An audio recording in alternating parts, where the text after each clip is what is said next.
Brioche. Who doesn't like brioche? It's buttery, it's bready, it's basically a cake, and it's scrumptious. So today we're going to make it.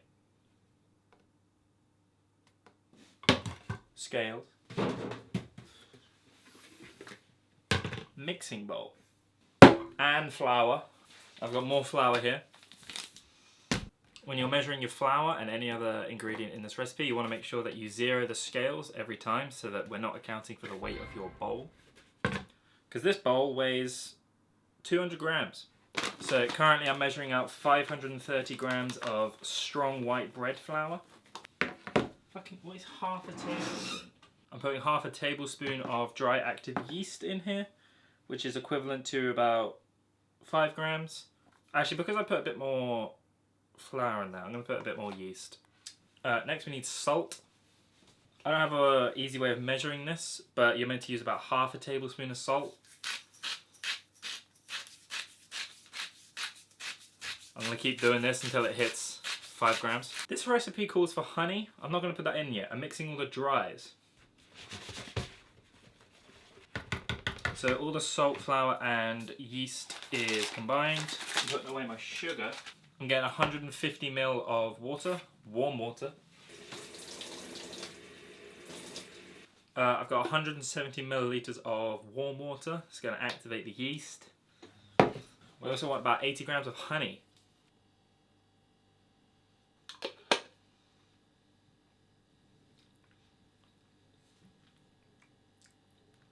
That's good. I'm now going to mix in the water with my favourite spatula. I want to make sure it's all completely incorporated with the flour. This does look a little dry, however, we're going to be adding a lot more wet stuff to it. We're going to be adding some room temperature eggs, and we're going to be adding a lot of butter. So this will pick up in texture. So the butter needs to be melted. I don't have a microwave, so I've got to heat mine on the pot, on the hob. You want to use about 170 grams of butter. I've turned on the wrong hob. While that's melting, you want to get 4 eggs and then just lightly beat them. I'm going to use this jug. Eggs. I totally just got all that egg white down on the side of my kitchen counter. How do you clean up egg white?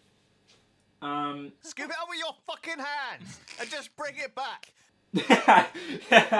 Oh no. Who wants egg white? Look at that.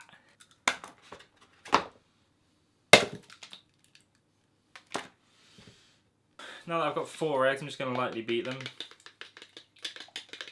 Oh boy, my butter's nearly done. This smells amazing. It smells like I'm cooking popcorn. It did say this needed to be room temperature, so I'm just going to use my digital food thermometer and take a temperature test. I don't believe room temperature is 70 degrees, do you? I'm going to let that sit because I don't want the hot butter to kill the yeast. So I'll be back after these short messages. Cool, so now that my kitchen smells like fermentation and I've got my 20 degrees butter, I'm just going to incorporate this. Oh shit, that's gone really grim. I'm going to get hands in here. So this is what happens when you leave the recipe midway through. This is just like mush. I'm just going to add a bit of butter. I'm probably going to grab this with my fucking hands. I feel like part of this is going to go wrong because I left this for about 30 minutes exposed to the air after I've already activated the yeast. So I feel like this might not go as planned. I guess we'll find out. Add some eggs. This dough is very quickly going to become very wet. This, I'm not going to lie, this doesn't look good. I've made brioche before, it didn't look like this. I might have a case of how to not bake brioche on my hands. Like my last bread video. Look at this mass, it looks like an organ. That's not what a dough should look like. This is lumpy as hell. Why is it like this? I put so much butter in. It's time to be real. I'm making brioche. Like, this is seriously lumpy. I can't stand the texture of this dough, so I'm putting on some gloves. But yeah, I've never had a lumpy dough before, so this is very much a first. Letting it sit in the air when my butter was cooling was a massive mistake. So I'm just gonna work this and see what happens. So what I'm doing is I'm grabbing the dough and sort of crushing the lumps of flour. And I think it's working. Honestly, it was probably because I wasn't kneading the dough to begin with. I hadn't started the process. This is actually coming together. So now I'm going to grab my bread tin and I'm going to thoroughly grease this thing because I do not want it sticking when I take it out. Admittedly, the dough is very buttery, so it might actually, cook in its own grease and fat. Sort of like a A5 Wagyu. However, I ain't taking the chances.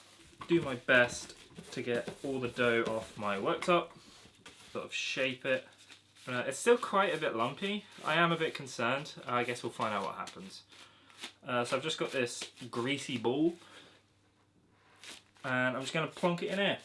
I'm not going to clean up.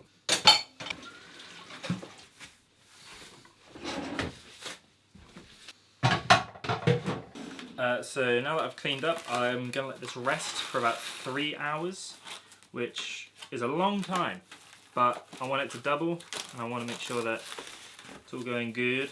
So I'm just going to leave this. And I'll come back to this at 7:30. I've returned. It's 7:10 now, but as you can see, this is risen quite a bit. Looking good, so I'm going to go preheat the oven to 180 degrees. Come back in about 10 minutes when that's heated up. This will more or less be ready to cook, or I should say bake, and fingers crossed. In the meantime, I'm going to make the egg wash. I don't have any eggs, I used them all. In the meantime, I'm going to make a milk wash. I'm going to be a bit radical. I've put a bit of salt and a bit of nutmeg in here. In the hopes that it gives a little bit of crust, just the crust a little bit more flavour. And the idea behind this is we're just going to paint a little top coat on the top of the loaf, and when it bakes that's going to make a very nice golden sort of top. It's going to look really nice. This is much better when you use an egg yolk. So if you're using egg, just separate the white from the yolk. I'm using milk, so I'm going to do that.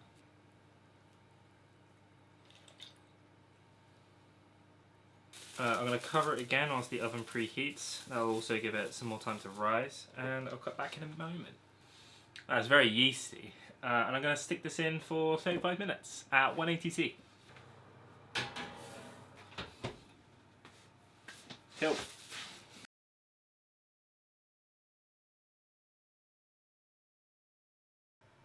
Okay, I don't know if this is focusing. I'm having a bit of trouble with that. But you would have watched this bake for the last 25-30 minutes. I don't know what this looks like. Let's find out. Oh, mama. The top's a little over. I'm sure the rest of it's fine. I've got a track record for undercooking bread recently, just because I want to keep it soft. So I was trying to make sure that I let this cook. But I'm going to let this sit for about 10 more minutes in the bread pan, and then I'm going to leave it to cool on this wire rack. This wire rack. Oh, it's beautiful. Look at it. Oh, it's amazing. I'm going to let this cool completely before I try and get a cut into it and see what the cross section is like and see how it's actually tasting. That's just because if you cut into it whilst it's still hot in the middle, as delicious as it can be, freshly baked bread will be delicious. You can't just like completely trash the inside. It's not going to be, like, if it's still spongy, it's going to be very malleable. I'm just going to let this cool off and get a cut on the inside, but oh my god, She's beautiful. In this walk-on shot, I forgot to turn on the microphone for my camera, but I'm going to cut into it using this beautiful bread knife. Be totally amazed by how quickly and easy that was because the bread is incredibly soft. And shoot some beautiful B-roll to show off the beautiful brioche bread that I have baked.